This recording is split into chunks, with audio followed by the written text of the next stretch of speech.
Hey friends, it's just a random Saturday and I am here. I just finished rooting little ethnic Lulu.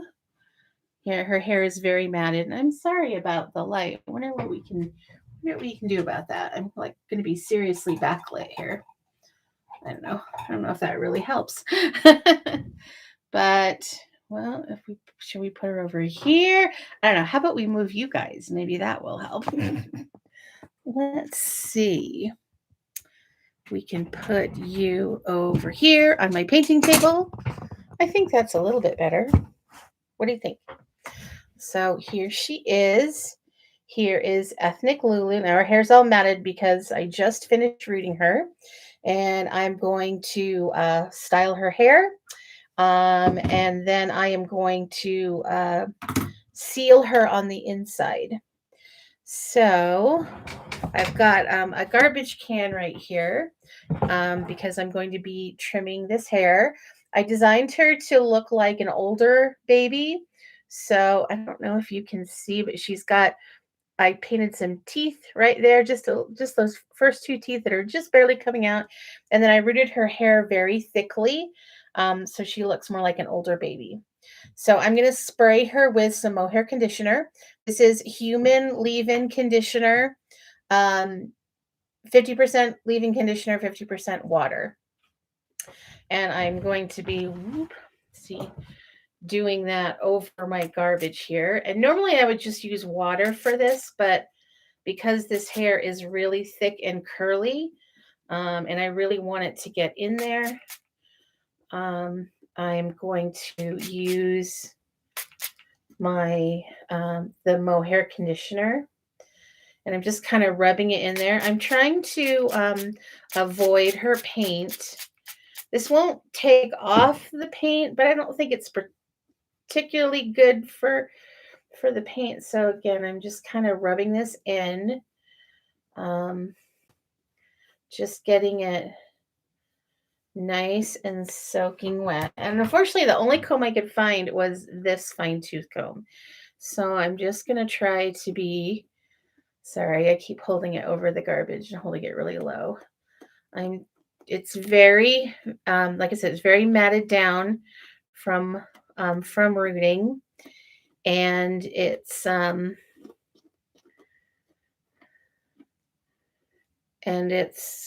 kind of tangled. So that's why it's the mohair conditioner. And I'm trying to be really, really gentle because it hasn't been sealed yet. So that means it hasn't been glued on the inside. And so it's going to very easily come out. And there goes my phone. Oh, I can wait.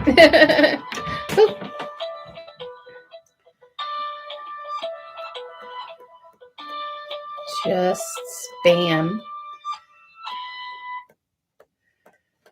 So I'm getting quite a bit of hair loss, and that's kind of to be expected. And that's why I rooted her very, very thickly, because I knew I would have some hair loss. Generally, with babies with straight hair, I use a toothbrush because it has nice soft bristles. But with the straight hair, there's not as much hair loss because you're using that soft bristled brush and the hair is straight. But I find with this really, really curly mohair, which I love, you can see there's quite a bit of hair loss. And I only comb it once and style it once because of that, because that's a real problem.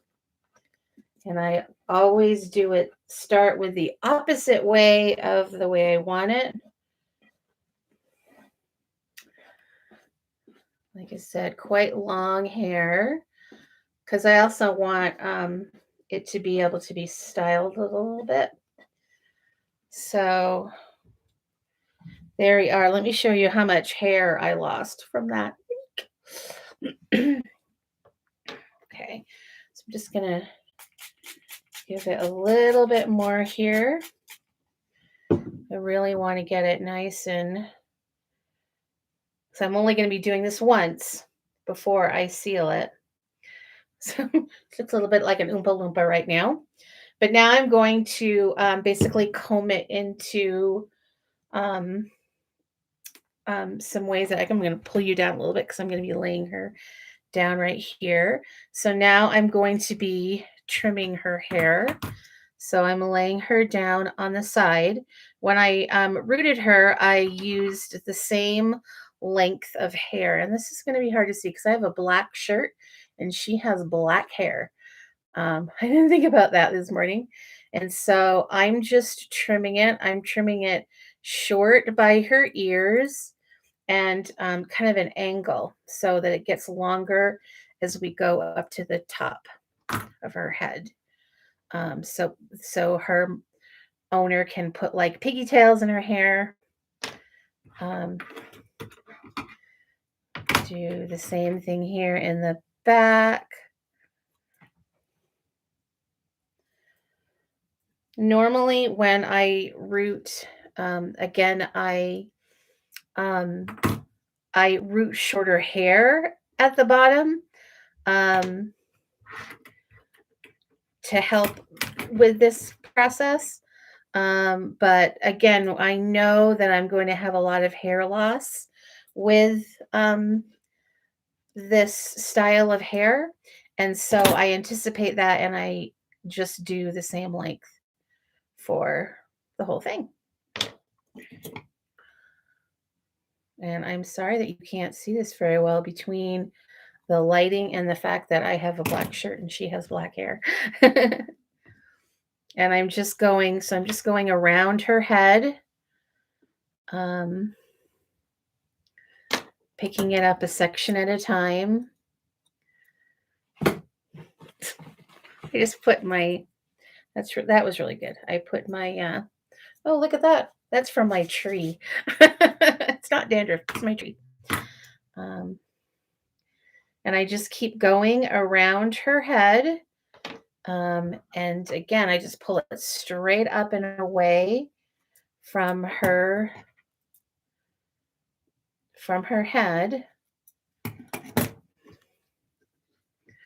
Up and away from her head, up and away from her head. And do shorter here. I hope you can tell just by the angle of my scissors. Fantastic. And I'm going to keep the top of her head long. And now I'm going to, you can see actually how much it's thinned it. I mean, it started out looking so thick. And now I'm going to comb it back down and kind of see what we got here. Actually, I'm going to keep it going up on the top just for a minute here because I just want to see what it looks like. And I think it could be a little bit shorter by the ears and shorter in the back. I don't like how long it is in the back. And again, this is just preferences, people.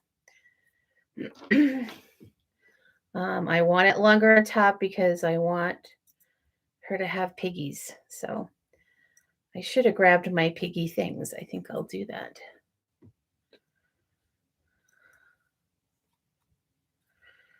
Actually, in 2 seconds here, I just do a little bit more trimming.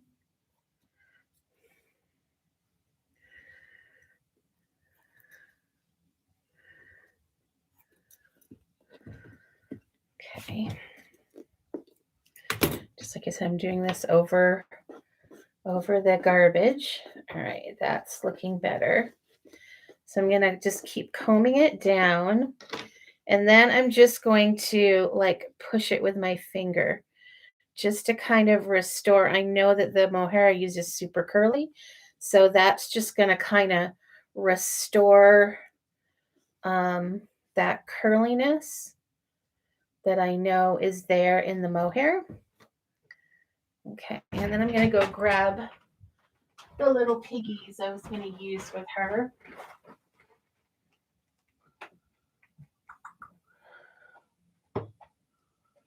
The see how they look. So her outfit has a little gray vest, so I grabbed these out of my stash. And I just want to, again, make sure that it, I can do the little piggy thing. Hair's not super long on top, but I think it's just long enough that it will make a little piggy. Yeah, and what I might do with these, so when I make magnetic piggies, one of the things I do is I will cut off this felt here because it has a tendency to want to lay flat like that. And I want it to stand up a little bit more, and that will help it to stand up. So I may end up doing that. We'll see. And I'm trying not to pull on it because again, it hasn't been sealed yet.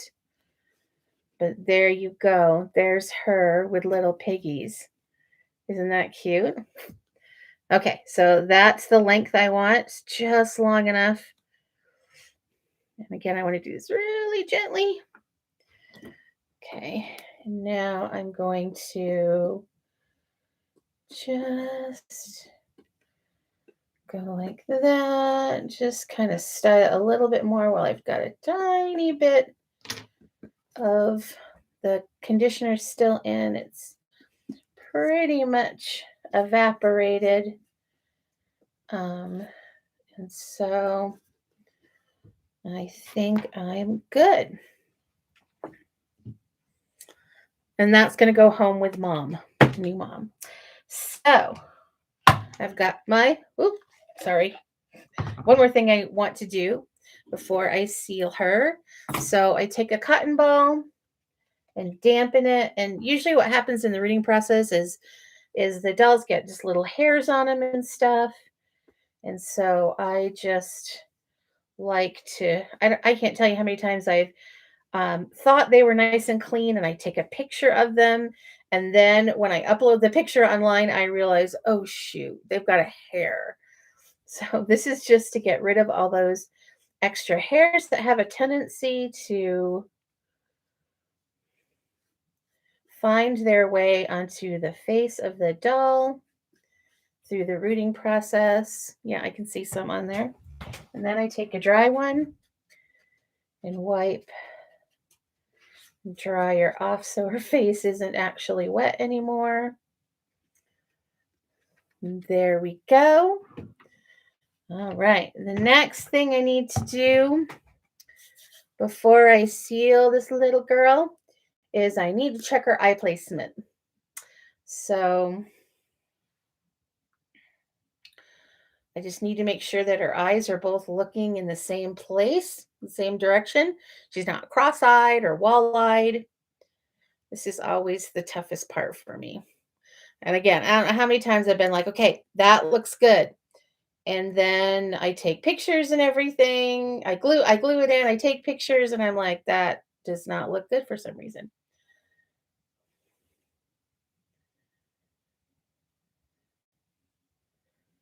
The hardest thing is to get them to match. And right now I've got one higher than the other. These are glass eyes, which I think looks so pretty. Sorry, one's kind of looking down and I'm trying to get the other one to kind of look down too. And I'm going to, of course, ruin her hair that I just spent so much time on.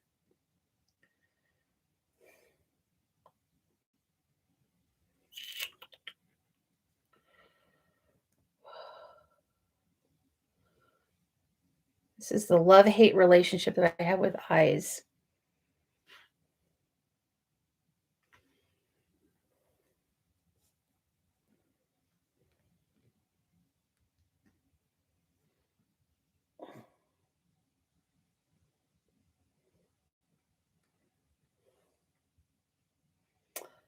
I just am trying to get this eye to look down, and it's just not wanting to. All right. What do you guys think? Do you think I got them? Okay, I think I'm all set. So I'm going to take my cup. Like this cup has some glue in the bottom, dried glue in the bottom. You'll find out why it has dried glue in the bottom in a second. And what I'm going to do is I'm going to put her head down and kind of tipped to my right.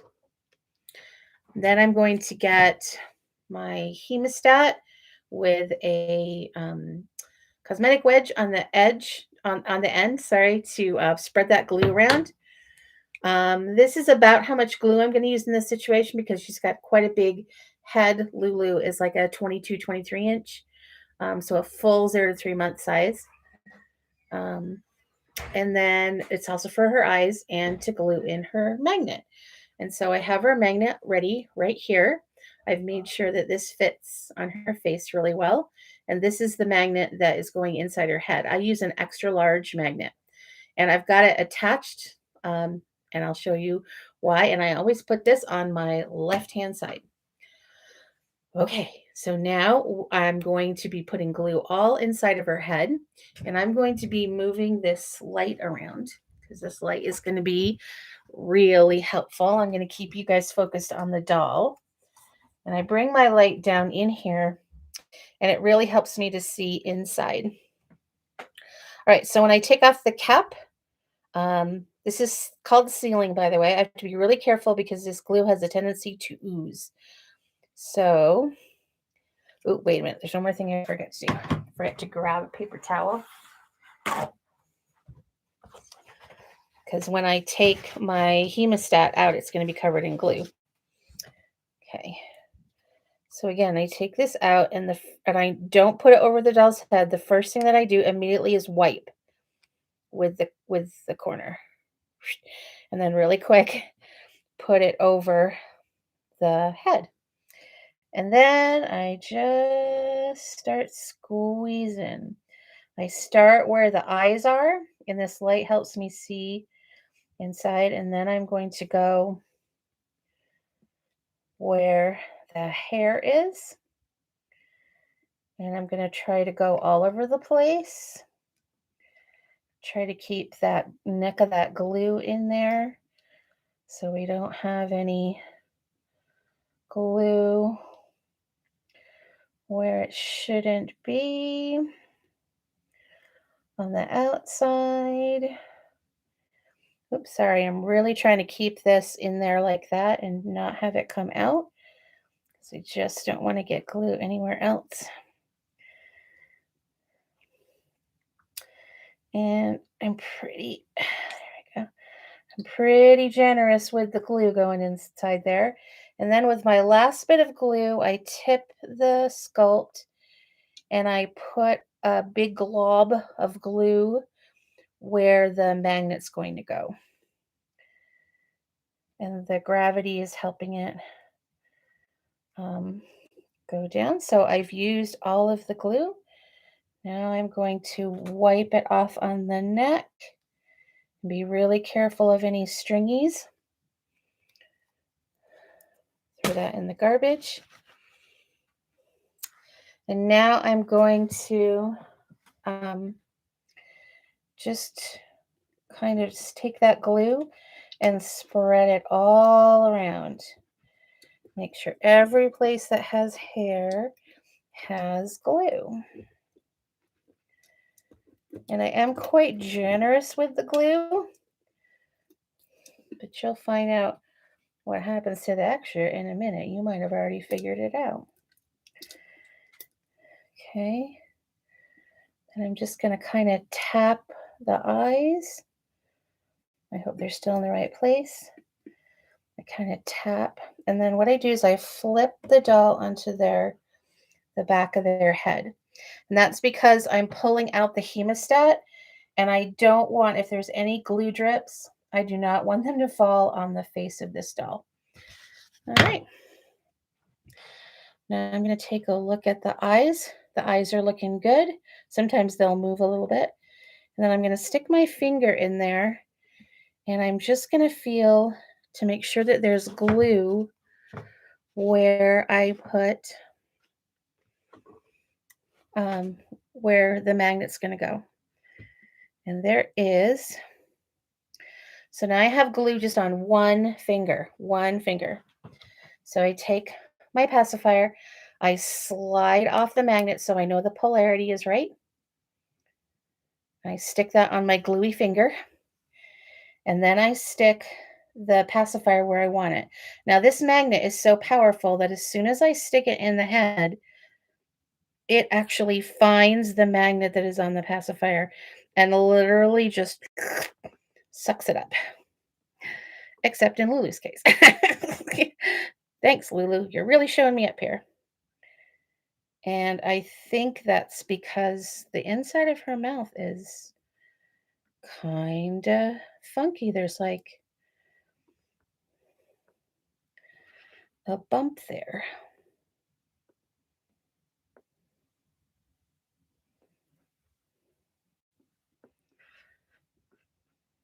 Okay. All right. I think she's good. Whew. All right. So I have glue on my finger. So I'm going to go wash my finger because it has some glue on it. Actually, I'm going to wipe it off first on this paper towel.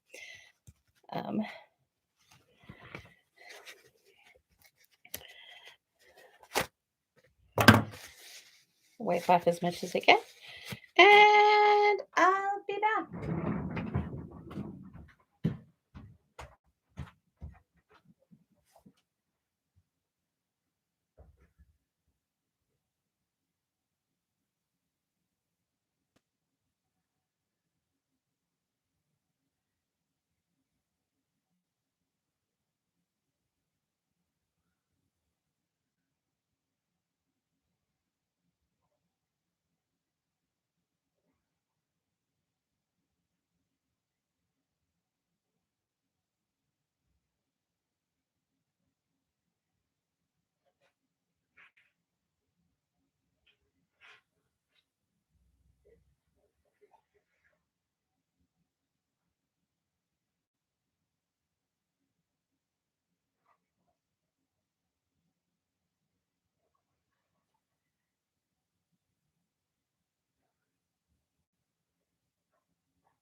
And look who I brought back with me.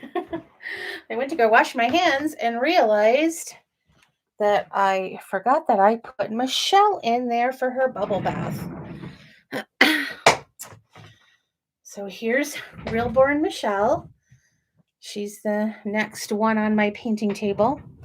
So you guys are sitting on my painting table. And I'm also doing Jessie. And those are probably going to be my last two babies before Christmas. We'll see. We'll see how it goes. Um, you just you just never know. This year has been um kind of a slow one for customs for me, which is absolutely fine. Customs are extremely stressful. I enjoy doing them, but they're really, really stressful because you just feel like you've just, got this person who's waiting, and some customers are very kind and give you a lot of space and time as an artist, and some are not so. And you never know until you enter into that relationship. Um, So, yeah, not a lot of customs lately, but that's okay because my ready-made dolls are flying off the shelves. So, that's why I'm trying to keep my inventory up right now. Um, with, to me for me with the Reborn doll business, it's not just about making money all the time. I mean, it's great to be able to do art and then get paid for doing art. Don't get me wrong. But like last Christmas was insane, and I didn't wanna have another Christmas like last Christmas. In fact, that's one of the reasons that I raised my rates last year quite considerably from the year before, is because I actually wanted to be like, I'm gonna weed out people. I really don't want to, to be doing tons of customs. I don't wanna be doing just customs, definitely. Um,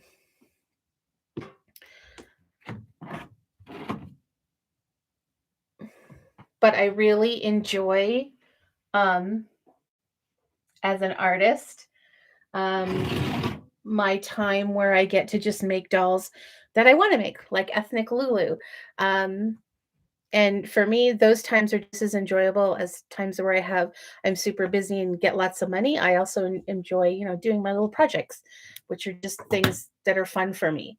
Um, I've got some things coming up in the works. Um, I'm for that I'm going to be starting during Christmas, my Christmas vacation. I'm a teacher. Um, and then I have this project that I've been putting off and putting off and putting off and putting off. And what I'm really hoping is to be able to do that sometime after Christmas. And that is, I've gotten all the materials and stuff to make a bunch of fairy babies. And I really want mini fairy babies, like 10, 12, 14 inches.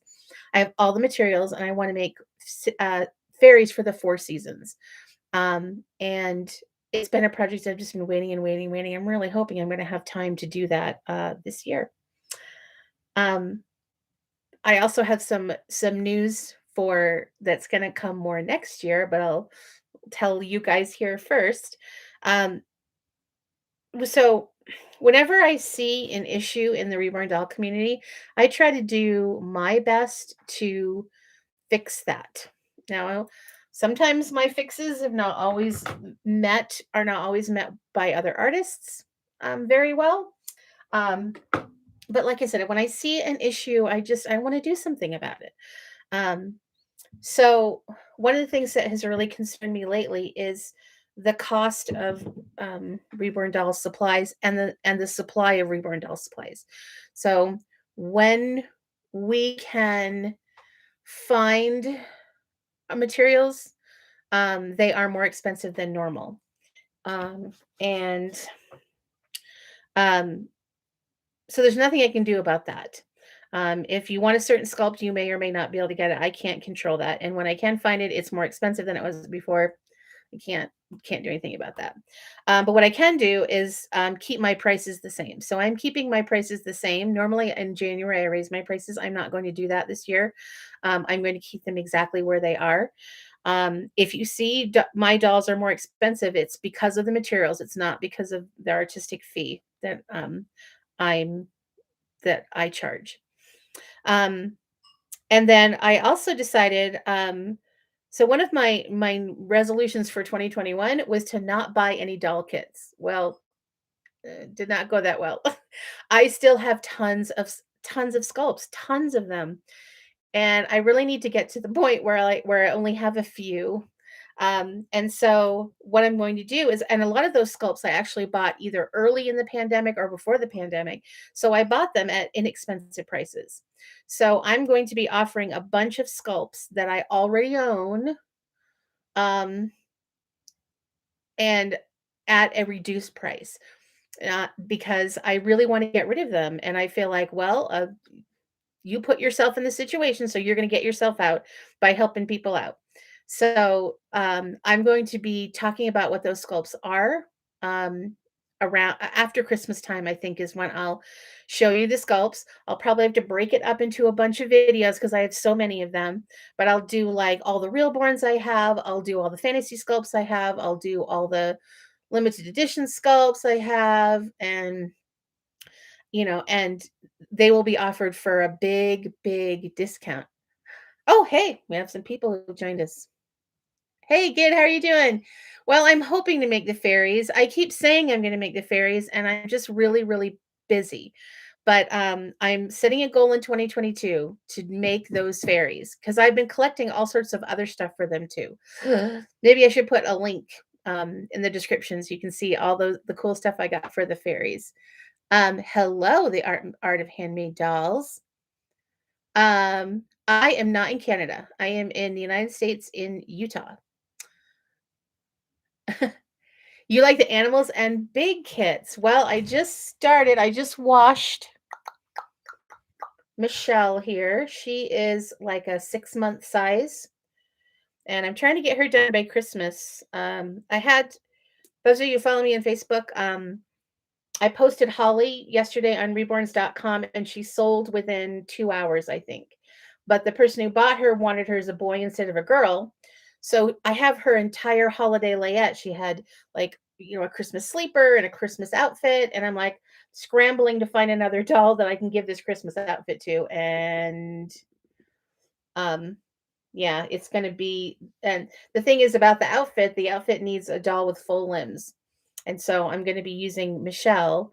And I hope it will fit Michelle. Michelle's supposed to be 3 to 6 months, but that Kate Quinn outfit, um, that was quite big. So I'm really hoping. Oh, I do too. I love it as well. And let's see, one more. I also got today some more Kate Quinn outfits. So I pre-ordered a couple of the vampire babies that are coming out. They are so cute. I grabbed an open-eyed one and a closed-eyed one, and I've been looking out for outfits for them.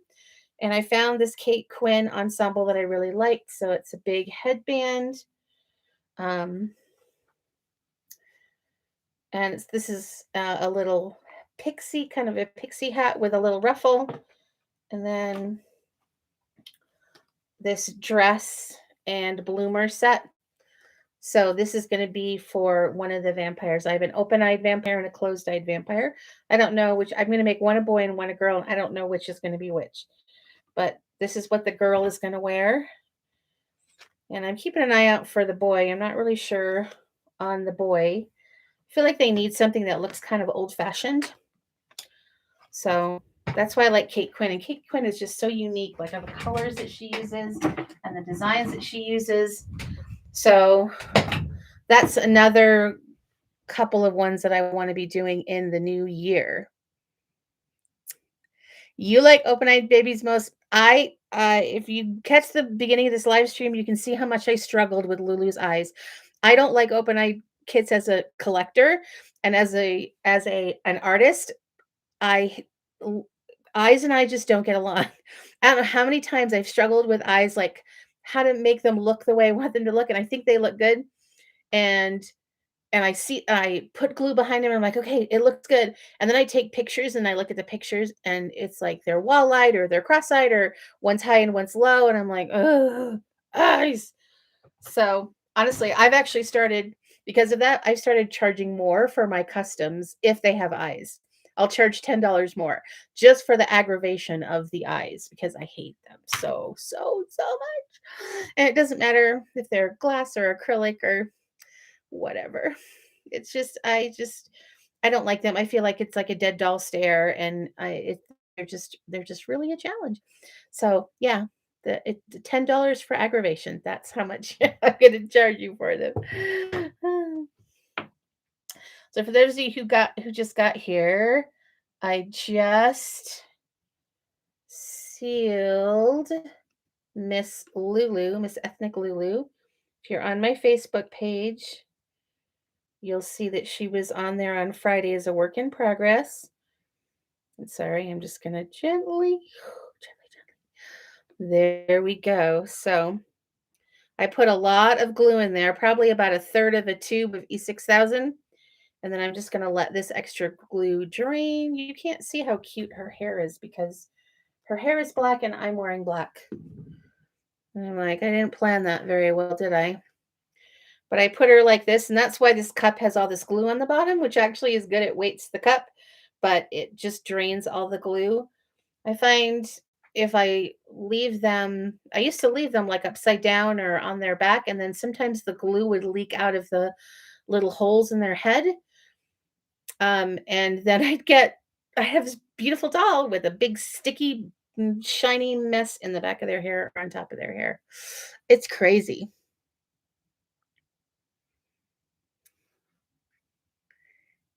Yep.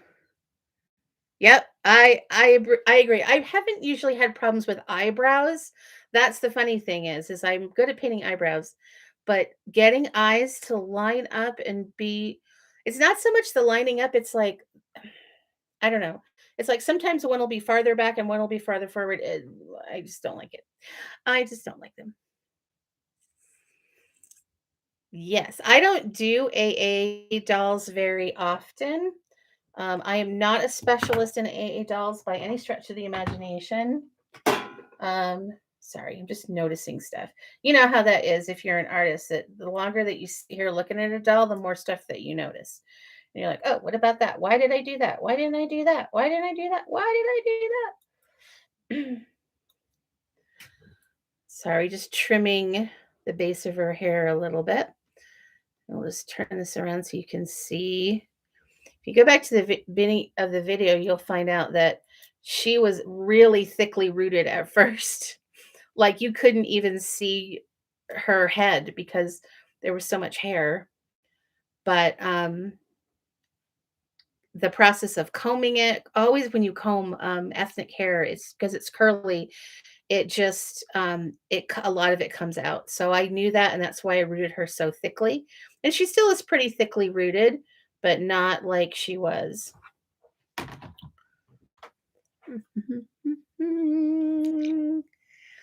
I have the paints. I'm just not sure what the steps are. Oh, I agree with you. Um, it took me a long time to figure out something that works for me. And as usual, it was sort of a combination of different tutorials that I found online. Sorry, I'm just noticing that her little pacifier is not exactly centered, which also annoys me to no end. It may have to be that way. Lulu's mouth on the inside is not flat. It's got a big bump in it, and I think that's what the problem is. I think our little friend, the magnet, has shifted. So, here's a good little tutorial for you. So, I'm going to grab hang on. I'm going to get to your question, I promise, on the steps. So, I'm going to get a rubber band like this. So you can see that somehow that magnet has shifted. So what I'm going to do is I'm going to take this rubber band and I'm going to put it gently, gently, gently, because I don't want to dislodge those eyes. Put it gently around her head. Oh, don't want to get the eyes. Don't want to get the eyes. Don't want to get the eyes. Oop, oop, oop, come on. Man, I feel like I need 5 hands. Okay. And this hopefully is going to hold it where I want it. Oh! Okay, I'm gonna grab another one. All these little tricky little things, right? All these tricky little tricks. Okay. And what I'm concerned about is that pretty soon we're going to have glue start leaking out of the bottom. Again, really carefully.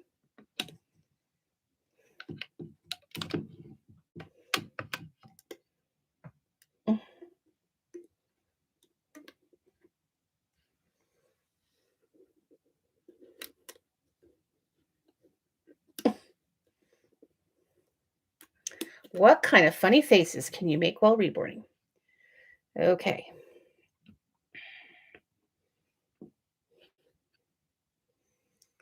And okay. Can you see how now I've got it where I want it to be? Now I've got it where I want it to be. Okay.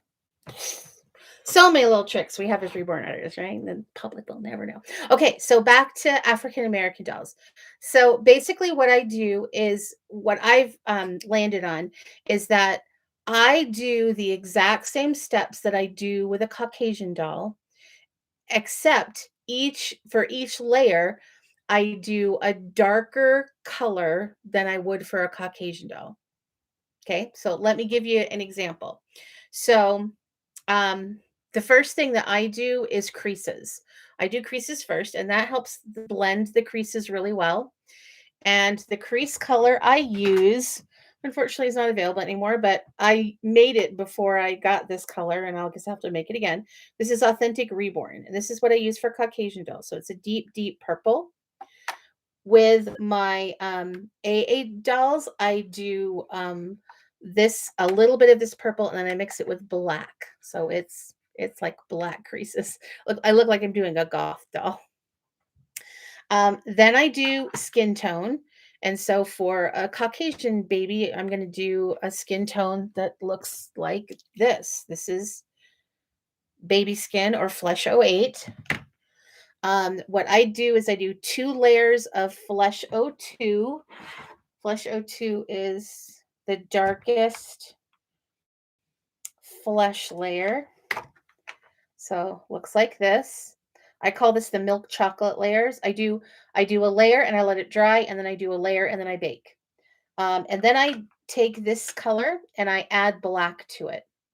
I add Mars black, which is a brownish black, and I call that dark chocolate. And I do 2 layers of that. So there's actually 4 flesh layers. Then the next thing I do with a Caucasian doll is I do blue mottling, and this is the color blue that I use for a Caucasian doll. So it's a very pale blue with a tiny bit of purple mixed in. And with a AA doll, I use vein blue. Can you see the difference in the colors? So I'm still doing a blue, and I don't model. I do washes because African American skin is much more uniform in color than Caucasian skin. So this color versus this color. Then my next color that I use on a Caucasian baby is purple. This light purple. This is dioxazine purple. And the color I use for my AA is eyelid purple. So this deep, deep, deep purple.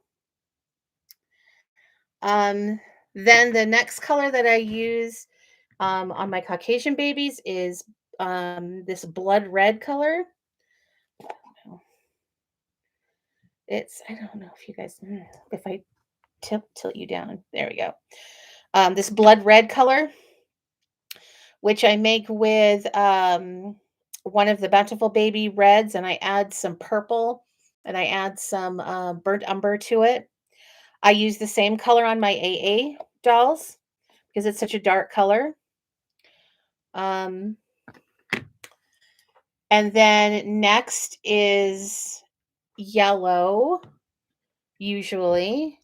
And this is the shade of yellow I would use for a Caucasian baby. Whoa, whoa. a very bright sunshiny yellow, and I use yellow ochre on an AA baby. So there's like a it's like a golden yellow.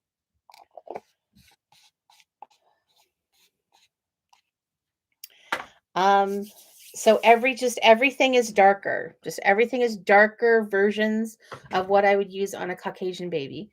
And then usually at the end, if I feel that they need even, I usually do another layer of creasing in there and another layer of the dark chocolate.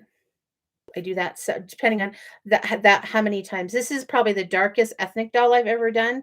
I wanted to see like how dark could I take this? And then for the only thing that is really different is for blushing, you actually have to go way light. So for blushing, I use, and I don't know what this color is because the labels come off, but there it is. That's the color. It's a magenta. I just don't know which magenta it is. Because they really need like a bright color there at the end. So I use this on the nails, I use it on the palms and the soles of the feet. By the way, don't pick the soles of the feet. And then I like to put a little bit right here on the cheek. Um, I know really AA babies don't really have blushing, but I like it. I think it looks cute. And I use this on the lips as well. That's another thing. Don't paint the lips. The lips are going to be very light. Just don't paint them at all until you put a little bit of that pinkish on it. So just try experimenting with that. Just take your normal process, whatever it is. It doesn't have to be the same as mine. So take your normal process and just make the colors really, really dark and don't model, just paint them all over. The other thing is it's really important with those dark colors, actually any extreme color. So if you're painting like a ghost and you're painting it white, or you're painting an AA doll that's really dark, um, when you go to those extremes of color, um, then you have to let it air dry for a long time. It needs to be totally, totally air dry before you bake it. And that was a trick that I found um, because I was doing all the colors correct, but they were just coming out so splotchy and stuff. And I was like, why are they coming out splotchy? And it's just because they're at either end of the spectrum, your eye immediately goes to imperfections. Like as soon as there's a patch that's uneven or something, your eye just goes to it because it's either really, really light or it's really, really dark. Where your Caucasian babies, because their skin tone is kind of in the middle, your eye doesn't instantly go to that place that was uneven. Also, Caucasian skin tone is very uneven, and you want it to be uneven. Like if you painted it all one color, it'd be like painting a wall, and it wouldn't look realistic. But again, with AA babies, their skin is just, I mean, Google some pictures and you'll see it's just, it doesn't have mottling. It just is the color that it is. Oh, good. You have a kit that you wanna try it on.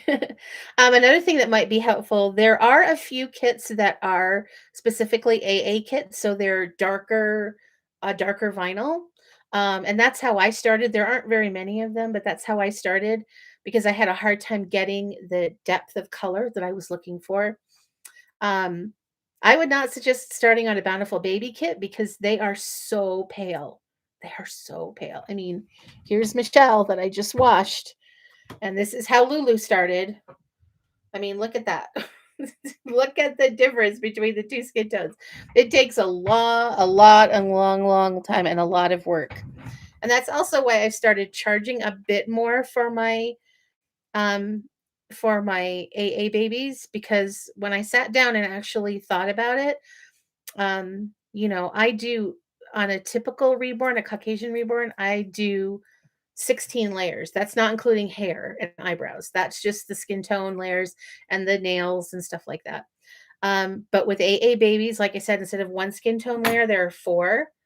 And then I also go back and I crease again, and I usually do another one. So there's 6 to 8 extra layers. That's each layer takes about an hour. So that's 6 to 8 extra hours. Yes, yes, it does take forever. It does take forever. And it was rough to the touch. Well, the rough to the touch might be how you're sealing your doll. Um, I use to seal, I use um well, for AAs, I use satin varnish. So it's about half satin varnish and half Mona Lisa thinner. And it makes them look better. I know we don't want our Caucasian babies to be shiny.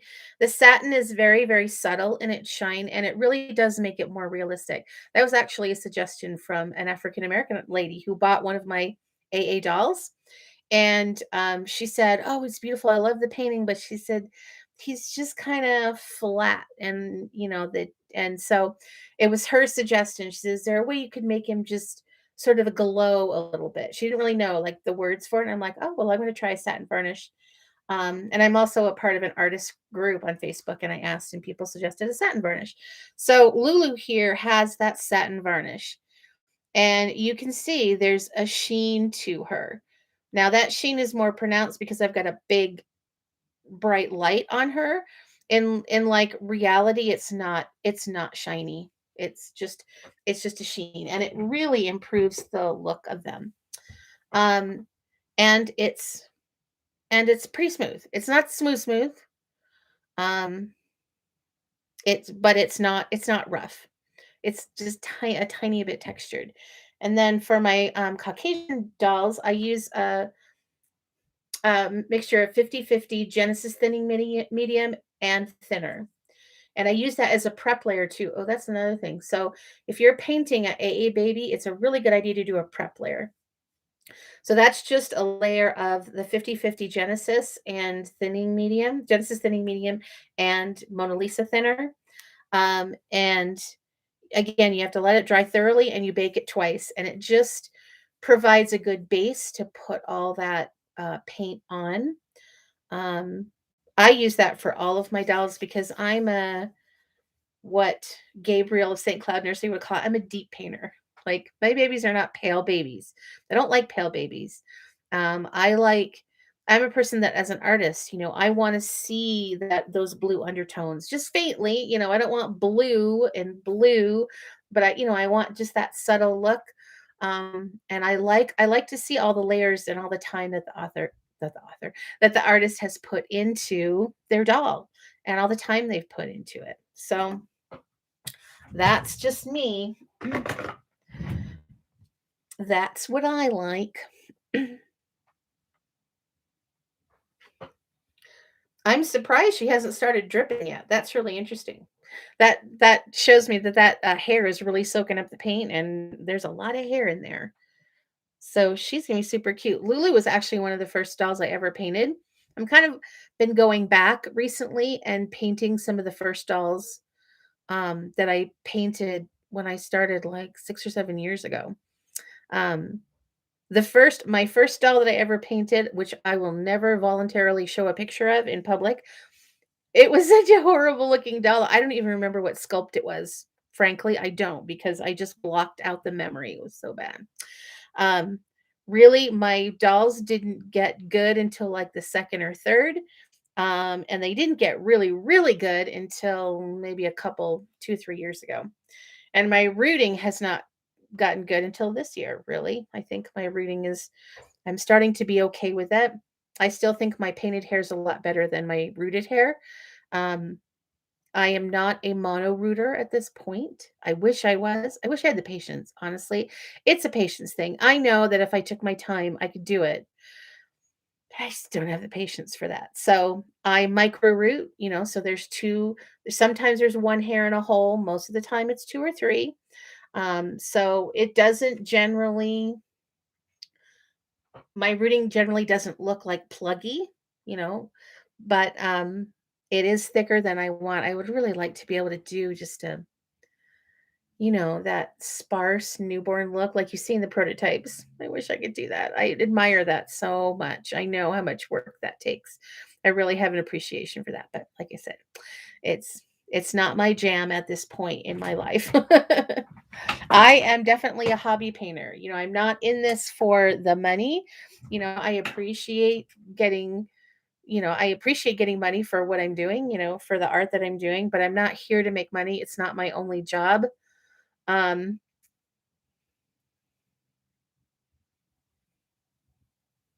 yeah, right.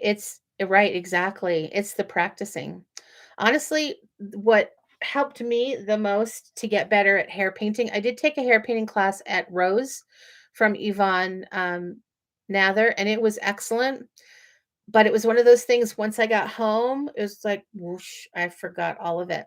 So one summer, I decided to make 4 cuddle babies at the same time. So cuddle baby is just the head. And so it was the process of painting those 4 heads right in a row. No limbs, head, head, head, head. And each one got better than the one before. And finally, I think it's that like muscle memory, right? Like basketball players have. So I finally got enough muscle memory that now I can paint pretty good hair. Um, I think it gets better, better and better every time. Um, and I really I enjoy painting much more than rooting. Rooting is tedious and hard, and I break needles all the time because I'm using a 43 gauge needle. That was the other thing, is using the tiniest gauge you can, but unfortunately, they break a lot because they're so small. Um, and yeah, so I don't know if that helps too. I think that's the hardest thing when you're getting started as an artist, is that just you want to practice and you need to practice like all the time, but it's a very expensive hobby. I think sometimes people who buy reborns don't realize that, what we're making on these dolls generally, I mean, there are people that make thousands, but general people like me, we're not making a ton of money because most of our expenses are the the stuff that we're using.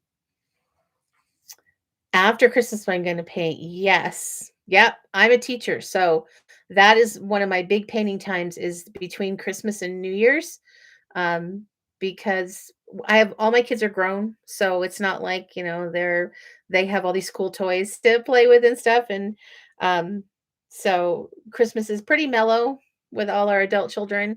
Um, because of COVID, we are not going to meet together, unfortunately. Um, we're just we're concerned about the new variant and that kind of stuff. So, um, we decided to not meet again this year. But we do have Zoom, which is really neat. That's really fun. Hair painting is a nightmare. Yes. Yes, I know. I know. It's so hard because hair painting is something that you have to have a head to practice, right? And heads are really expensive. One of the things I do is when Bountiful Baby puts their little 10-inch kits, Byron and Claire, on sale, like 50% off, I will snatch one up and I will use that head to practice on. Um, and I will do it several times. So I'll do it and strip it and do it and strip it and do it and strip it. And they're cheap that way. And it's small, it doesn't take up a lot of space. Um, and I don't know what else to say about painted hair. So a couple of brushes that I've used. The brush I use right now is this little guy. You can see the handle's broken off, but this is so precious to me because it actually works for me. So this was a round brush that I custom cut. So I kind of cut out the middle of it, and the rest of it's, I've got like a short side and a long side, which works really, really well. Um, and other brushes I've used in the past have been brushes like this one.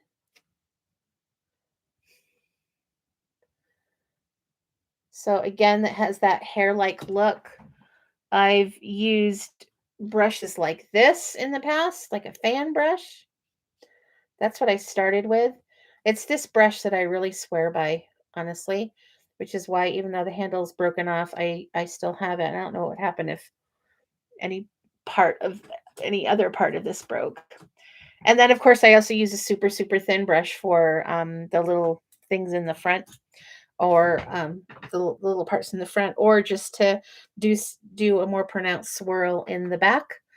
Um, And the other thing is the consistency of the paint needs to not be watery.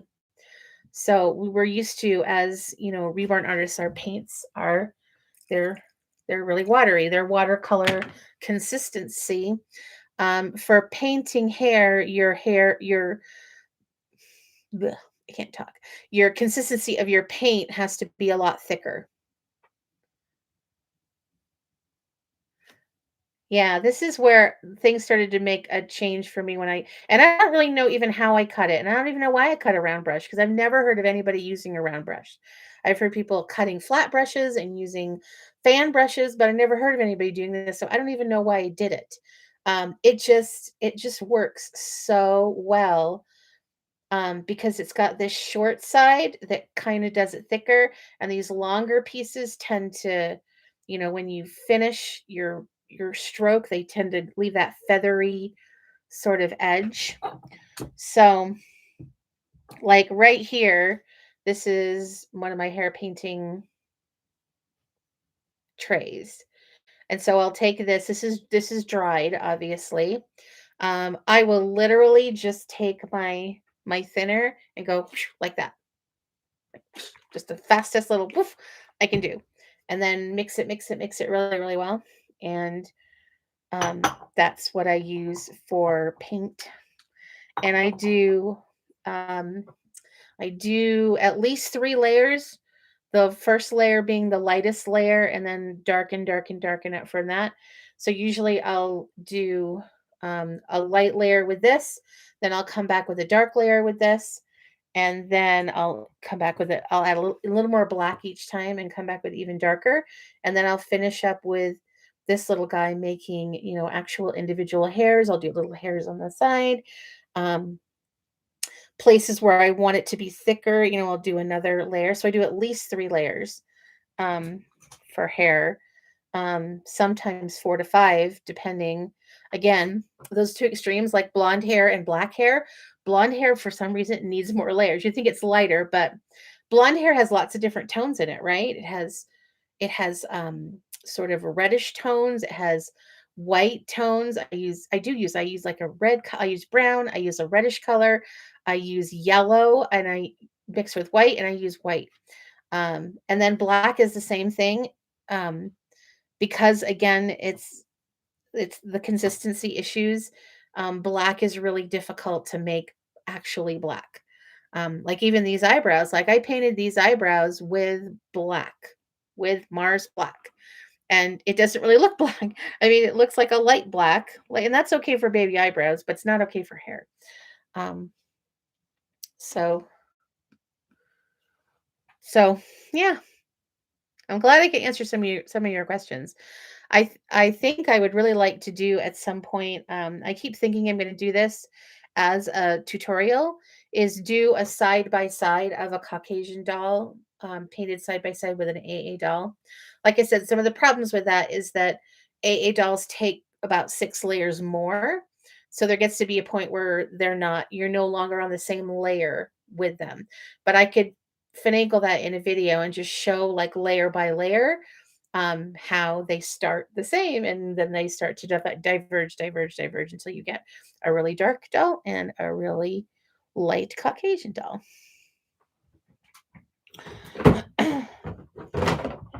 Woof.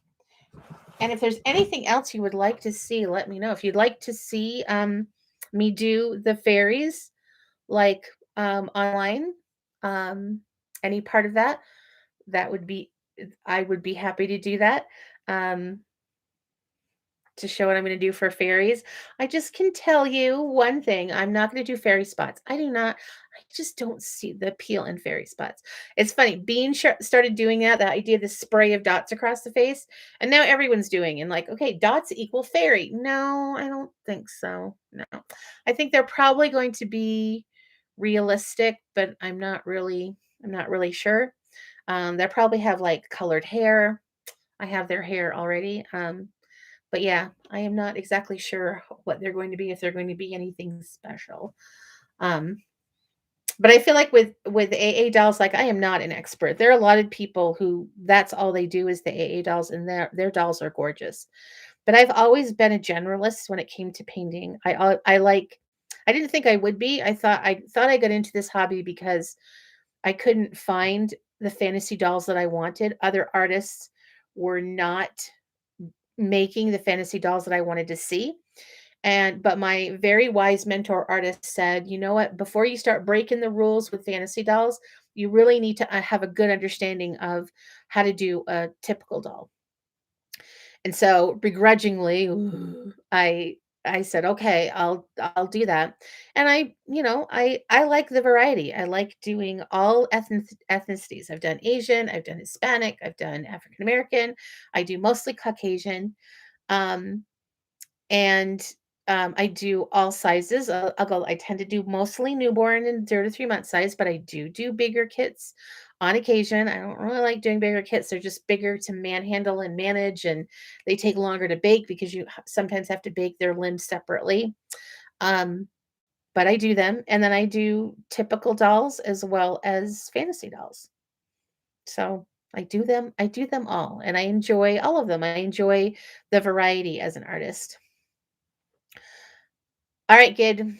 I will have you see the fairies. Hopefully I'll get to them. Maybe that will inspire me to get to them. That's the problem. I just have so many other things that I want and need to do.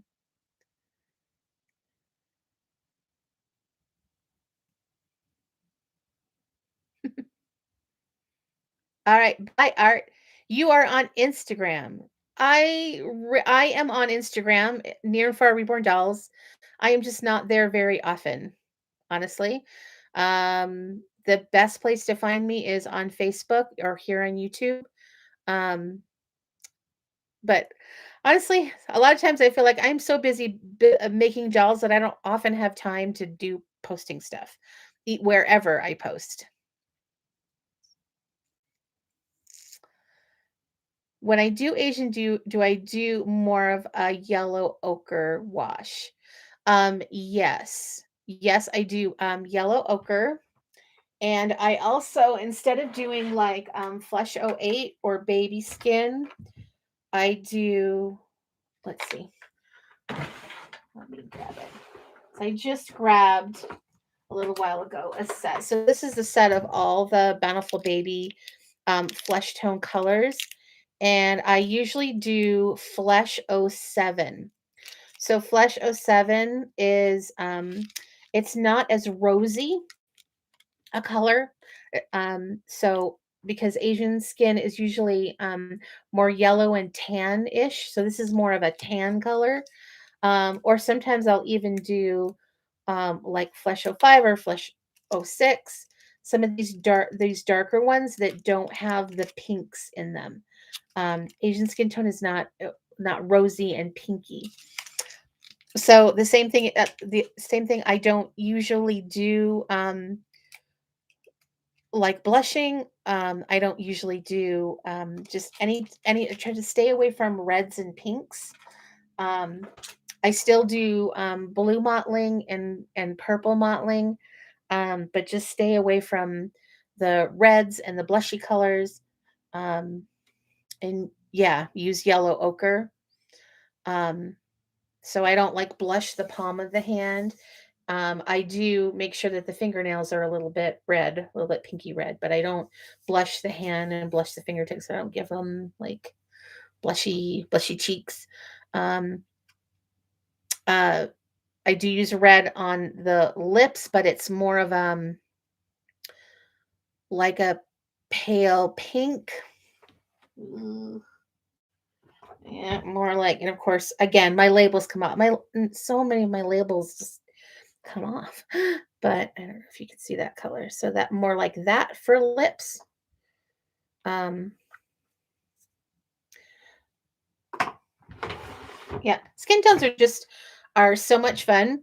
I remember like several years ago, I thought as an artist, all I wanted was to get one process and just be able to kind of, bang out babies and just figure out my one process for every baby and just bang those babies out and make $1 million. But I've just realized that, we just can't do that as artists. Vinyls are different colors. And So we have to adapt to different colors of vinyl as well as different colors of skin tone. My holly that I made recently, um, I actually left out a ton of layers. Like normally I do 16 layers, but there was something about this baby that it was like, I don't think these layers are going to look good. So normally I do a red model and a red wash. I did neither one of those. I normally do yellow and orange, like a tangerine kind of orange, like this as one of my last layers. And I was like, no, that's not going to work. So I started doing something I call a rose wash, a rose color. It's not a rose color, it's this color, which is actually magenta, I think. Again, labels come off. Don't know what it is actually. And so I did one of these on her. It made her amazing. I gave her a little bit of blushing, very light blushing, and I was done with her. Because, so like I said, being an artist actually means, every doll truly is a custom creation. And that's why I'm doing Lulu again, because Lulu was about the fifth doll I ever did. She was the first doll I rooted. Oh, oy vey. She was so pluggy. It was just plug city. And I look back at pictures of her and her skin tone. Again, skin tone was very flat, very flat. Just, didn't have. I did all the steps I thought I was doing, but it just her skin tone came out really, really flat. And so to be able to now 6 or 7 years later, and now do her in this lovely, deep, dark, ethnic, and not have her hair look pluggy. Woohoo! It's awesome. Yes, exactly, Gianni. You're right. And it's true that it's not just the color of the vinyl, it's how they take color. They each take color differently. And it used to freak me out. Like I do my normal process, and if it wasn't coming out right, I'd just freak out and I'm going to do my process. Well, no, you really have to be thinking about it. It has to be a thoughtful process. So let me take you over here. I am washing up Jessie. She's the next one I'm going to do. I'm trying to get a couple more dolls done by Christmas time. Because as I said at the beginning of this video, I haven't had a lot of customs this Christmas, but I've had a lot of sales and ready-made dolls. So in through the darkness. And here I am in my bathroom so you can see. Da, da, da, da, da, da. There's Jessie in there. There's Miss Jessie. Actually, Mr. Jessie. Oh no. So I'm just going to give her a little bath. Ham a little bath. It's going to be a little boy. I don't have any open-eyed boys right now, so I really need one. I try to keep a good selection of boys and girls and open-eyed and closed-eyed and painted hair and rooted hair, and just so I have a nice variety in the selection. And I just trying to finish these ones up. So hopefully tomorrow I can put on their base coat. What I used, so that's my mixture of thinning, medium, and thinner that I always use.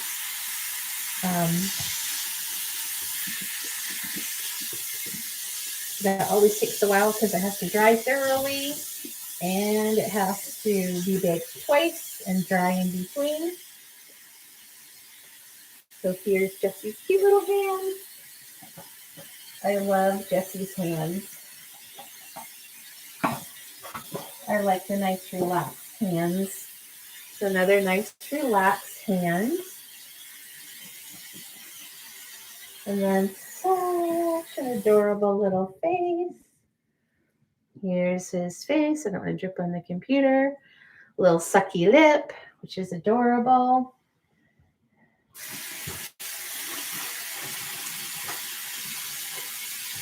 I had to use my bathroom sink instead of a basin. I normally use a basin in my kitchen sink, but Michelle and Jessie are a little bit too big for that.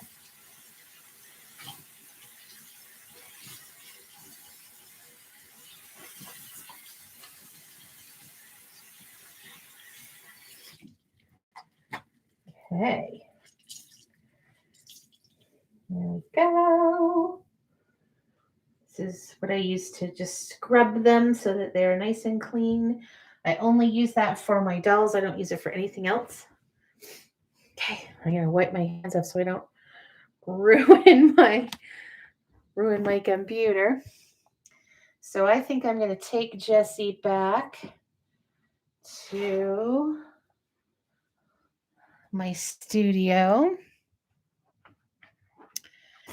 And then I think I'm going to call this quits. This has been quite a long live stream, but I've really appreciated all of your questions and all of your suggestions for